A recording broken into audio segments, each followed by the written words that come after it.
What I'm going to show you is really my hobby. I really enjoy making maps and visualizing data. And I think one thing that I've learned during my career is that we can often better understand complex issues by creatively visualizing data and all of its complexity and letting our incredible brains tease out the trends and gain insight into how the system really works. So the presentation is called Visualizing Houston's Drainage Systems, an Intuitive Assessment of Flood Risk. Now, flood risk assessment is currently accomplished generally by building complex numerical models. And I applaud the folks who work hard to make these models as accurate as possible. However, the models are complex, they're time-consuming to build, and they're very, very sensitive to initial inputs. As Harvey has demonstrated, the resulting models do not always sufficiently address the needs of the community. So I'm going to demonstrate a very simple mapping technique, which I believe can sometimes complement the numerical modeling results by providing the viewer with a more intuitive assessment of their flood risk. So this is a LiDAR image composite of Southeast Texas. I source all my data from Esri. They're the makers of ArcGIS. And so I have a licensed ArcGIS, and that allows me to access just a phenomenal amount of data. If you've never seen some of their online data available, it's just phenomenal. And what they do is go around and collect public data from all sorts of sources and put it together. So they've mosaicked pretty much the entire US with LiDAR. Now, it's not all newest quality or the highest accuracy, but for our purposes, it works very well. So I think we can see the LiDAR contains a tremendous amount of information, and my talk is going to revolve around the appropriate use of color to convey this information content. So we'll start here with a big picture. This is the color bar that I'm going to be using in all the maps. It goes from reds and browns at highest elevation down to dark blues at the lowest elevation. And we can see the hill country here. Shows it very nicely, in browns, some of the river systems, and then in the coastline, Galveston Bay over here. Now, the question is, can we use LiDAR technology to inform our understanding of flood risk? So this being a geological conference, I'm going to start with a little bit of geology here. This is that same data frame, and all the areas in gray are Pliocene and older rocks that are, for the most part, undergoing net erosion at this time. And all these sediments that eroded off these fairly high topography areas find their way into the streams and valleys and are deposited in the streams and valleys and along the coastline. Here generally is Pleistocene and Holocene sediments. So the Pleistocene sediments are in green and the very young Holocene sediments here in yellow. So most of Houston sits in the Pleistocene. If you live out in Fort Bend County down in the floodplain, you're on Holocene sediments. Now the data frame we'll be looking at for the rest of the presentation is shown here in red. It's pretty much just the general, the greater Houston area. Now, when we think of Houston and we want to orient ourselves, most of us think of the road systems. We think of the Highway 59, 45, and the different ring loops around Houston. But I expect that most of us are probably less familiar with the drainage networks and are less able to orient ourselves using the drainage networks. So here is that same LiDAR data zoomed in a little bit, and we can see the hills of Tomball up here, down to the very low areas here around Galveston Bay and Houston. The major rivers show up quite nicely on this map, and the small drainage systems are also pretty obvious. Now, as I said, the data contains much more information that can be displayed at this regional scale. So what I'm going to do to demonstrate that is to zoom in to the Memorial Golf Course. And I'm going to use what Esri calls, what ArcGIS calls dynamic scaling. And what this is going to do for every data frame, it'll scale the colors based upon the highest elevation in the frame and the lowest. So this is 413 feet to 0 feet. And as we, oops, let me just point out here too, sometimes we can see linear features. This, at different scales, sometimes the growth faults that kind of are prominent throughout the area begin to show up. And there's one growth fault up here to the north that we'll come back to and talk about later on. As we zoom in a bit, now we're scaled from 0 to 239 feet, and we start to see more subtle details show up. Here's the Barker and Addicks reservoirs. We can begin to see the levees around these reservoirs. Also, there's a fault that's beginning to show up here. I think you can probably see that. That's the Long Point fault that at this scale we can begin to see. Right there. As we continue to zoom in, that Long Point fault is becoming more and more obvious. It's very obvious at this scale, and we can also start to see some other small faults developing here. There's the fault there, and down here. And now we're from 0 to 158 feet. So the color bar is scaling itself to a narrower and narrower range and bringing out more and more detail. So we continue to go in. Now we can see 610 and the I-10 interchange. Now the Memorial Golf Course is starting to show up. Now we're down to 0 to 92 feet. And we see this fault we saw earlier showing up pretty prominently. And by the way, these are down to the coast, down to the basin, typical growth faults. The high side is here to the northwest. The low side is to the southeast. But look right here. You can start to see another fault showing up. This one, however, appears to be higher on the southeast side. This is probably an antithetic fault to this feature here. It's right there. So we continue to zoom in. Now this little fault is really becoming quite prominent now.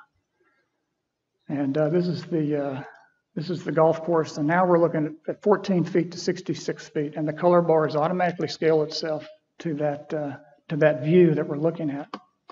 Now I don't know, I was driving down Memorial the other day, and I actually made a point to notice the bump here in the road where that fault crosses the road. So that is a real fault.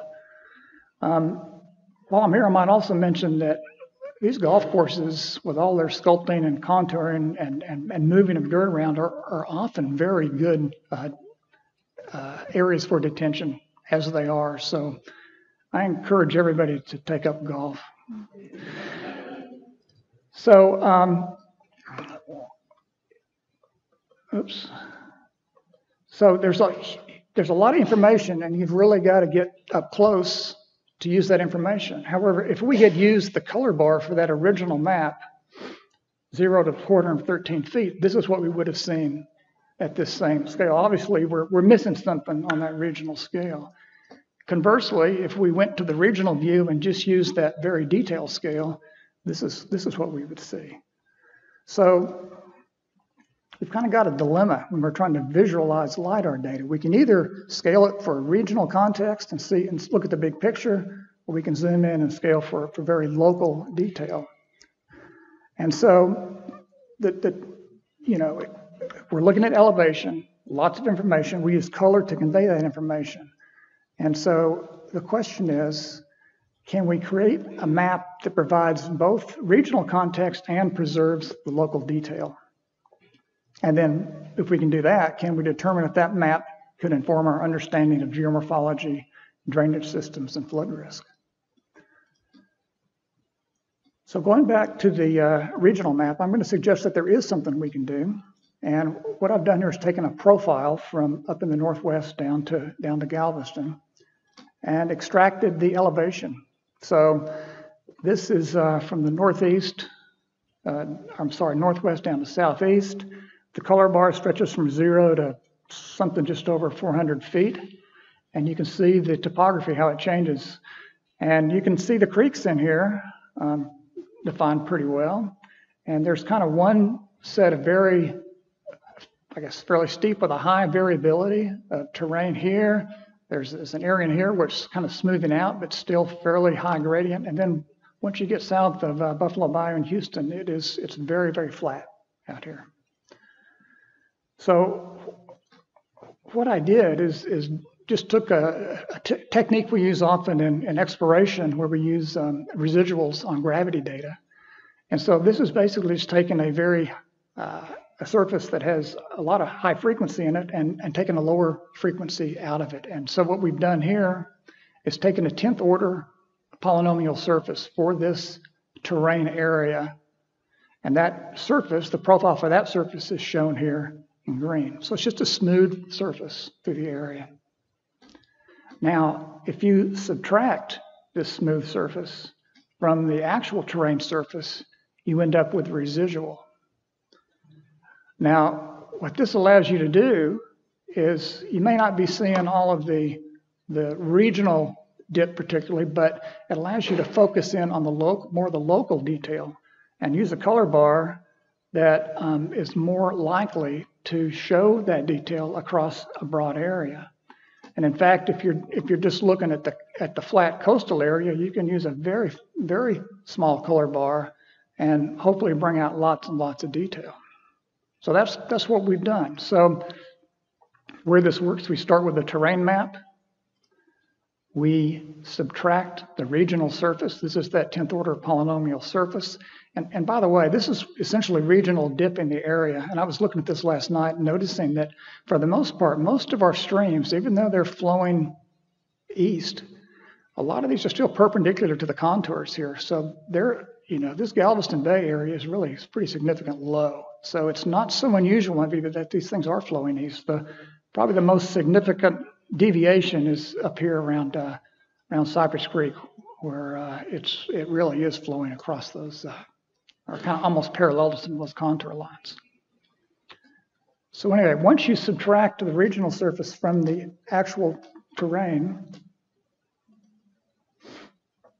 you end up with a residual map. And this is the residual map that I created, and it's scaled now based on the residual. So it's got positive numbers that are above the the regional or the smooth gradient, and also negative numbers. So these reds are relatively high, and the blues are relatively low. And you can see up here in the hillier area that there's a pretty significant variability. Maybe less so here down in Houston, but you can still see a tremendous amount of detail that we were unable to see unless we got down to a very local scale. Maybe a few things to point out here are the very apparent low areas in the Barker and Addicks reservoir areas. This really is a local low. Well, also pretty obvious is this low area to the north around Cypress Creek, which I guess will be probably the location of this so-called third reservoir, and that's a pretty obvious place that should go. Should also point out that there are some faults that show up on at this scale that are more obvious. Oops, no, sorry. Here are the labels of some of these features, and there are some faults here that are becoming pretty apparent even at this regional scale. You might also notice that on the downthrown side of some of these faults is where we tend to find these low areas. So I would suggest there's definite geologic control on where we expect to see or subject to the highest levels of flooding. I'm going to zoom in once again to South Houston. So this area, again, we've rescaled things. Now it's a little bit smaller. We've zoomed in. We're in a little less variability within topography. So we're from 72 to 154 feet. That gives us a little more definition on some of these subtle features. The thing that really stands out here is this kind of broad high area south of Houston. And one of the things that I did a little research on is that there's a number of salt domes that sit through here. Blue Ridge Dome being probably the most significant here to the east. But, being a geologist, I've got to interpret this. So I say this is likely to be an old salt ridge that is still expressing itself as a topographic high. And perhaps that also had something to do with the fact that these streams are flowing to the east. It would be hard to maybe, flow water down across this general topographic high here. So another feature that I think was interesting here is this feature here, Mustang Bayou. You can see the little stream meandering down through here, and it seems to be meandering along a topographic high, which is pretty unusual for streams in general. But it may be like Bill Dupree pointed out yesterday, perhaps these streams are building up levees and they just are slowly building themselves up. Perhaps this stream was a sand-rich channel system, deposited maybe a higher amount of sand, which did not subside as much as some of the surrounding clay-rich systems. I don't know, but it's a fairly prominent localized high that runs along this area through here. And then finally, there's another area that's interesting here, and that's this little notch in this high between the Brazos watershed and the Buffalo Bayou watershed, which is very low in here. And I just think that's an interesting area. I wonder, I know there's a lot of effort that's going in to try to figure out how to get water out of the Buffalo Bayou watershed. And I've wondered if people haven't thought about maybe trying to move some of that water into the Brazos down here. I guess the people in Fort Bend, the people behind the levees may have something to say about that, though. But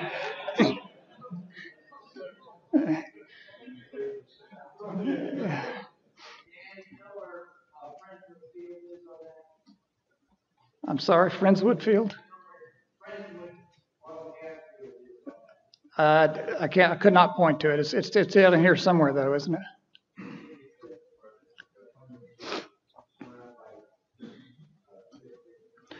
There are a lot of salt dumps here that have oil fields around them, I think, through this area.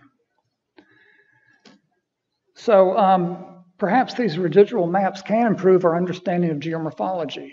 The question is, can the LiDAR data also inform us as to flood risk? So we're going to look at Brays Bayou. We're going to zoom into this area. And here are the FEMA maps for Brays Bayou. The dark blue is the 100-year floodplain, light blue is the 500-year.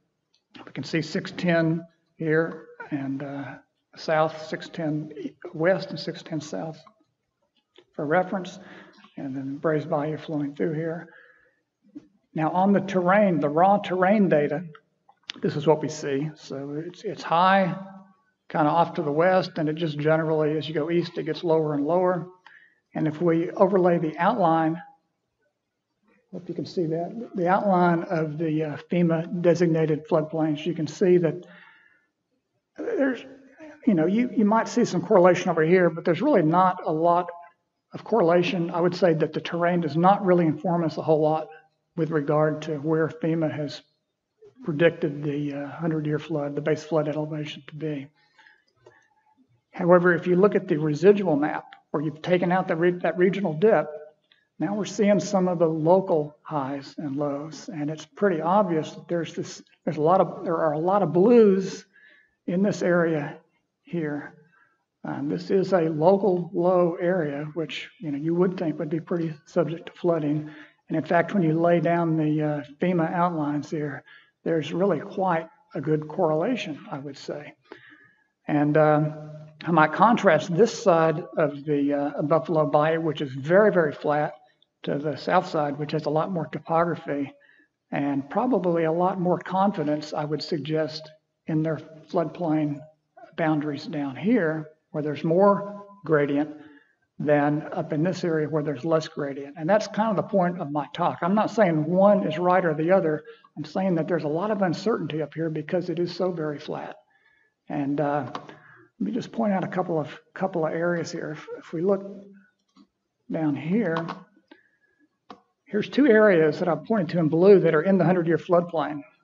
And one area here, which is outside the 100-year, in the 500-year floodplain. Now, these guys don't need flood insurance. But if I were looking at this map and I lived right here and saw this guy who was required to have flood insurance, he's the same elevation or maybe a little higher even. I think I would probably buy flood insurance if I lived here. Conversely, if this is actually a true elevation, something's been built up here, maybe he would not need flood insurance. So this has quite a bit of detail. It's another area just to the north. This area here is outside of the FEMA designated boundaries, but it's a little low area. You can see there's some blues in here. It's surrounded on 3 sides by highs. A lot of the water during a flash flood is going to flow from these areas and kind of pool in this area. This is an area that's likely to be flooded during flash flood events or sheet flow and this sort of thing. And it's probably not the sort of thing FEMA would not perhaps model. And then here to the north of Highway 59, this is another area that's kind of a local low. It's pretty blue right in here. And it's outside of the area that FEMA mapped. I think it's on the other side of the freeway. However, after reading some newspaper articles in the Chronicle, this is an area that floods pretty persistently during all the major flood events. So again, I think this is an area that, if somebody lives up there, if they don't have flood insurance, I think that would be, might be advisable. Now, I'm going to end by looking at Buffalo Bayou. This is the same FEMA type maps for Buffalo Bayou. Here's Barker Reservoir, Addicks Reservoir. This is really the energy corridor up here. If we look at the terrain map, here's this Long Point Fault. It's a pretty obvious feature even on the terrain map. If you look at the FEMA floodplain outlines here, they do seem to correspond somewhat to this fault. But all in all, there's not a huge correspondence to the raw terrain and the FEMA flood predictions. Looking at the residual map, taking away that regional dip, you kind of see that on the downthrown side of this fault, you've really accentuated the, I would say the flood risk, but you've certainly got a somewhat lower area on the downthrown side of this fault. And even though FEMA's suggesting that, you're in the 100-year floodplain down here, if you've got homes down in some of these areas, I suggest you might possibly be at higher risk of flooding than you might think. So, when I think about this, I think homeowners who are evaluating flood risk in many parts of Houston might benefit from having access to something, like the FEMA boundary map and some sort of appropriately calibrated elevation map, such as this residual map, in order to kind of make their decisions on whether or not to buy flood insurance. So I'm going to leave you with a 3D perspective of this residual map.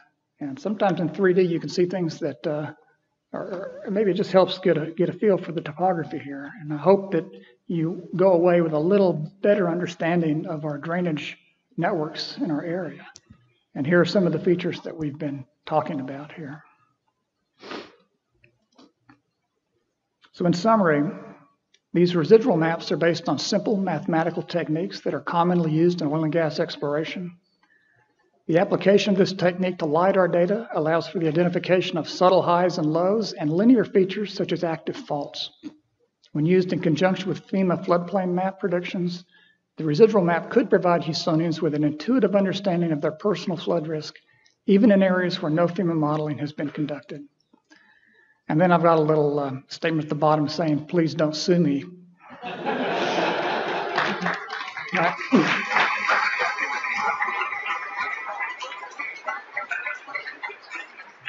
All right, questions? Yeah.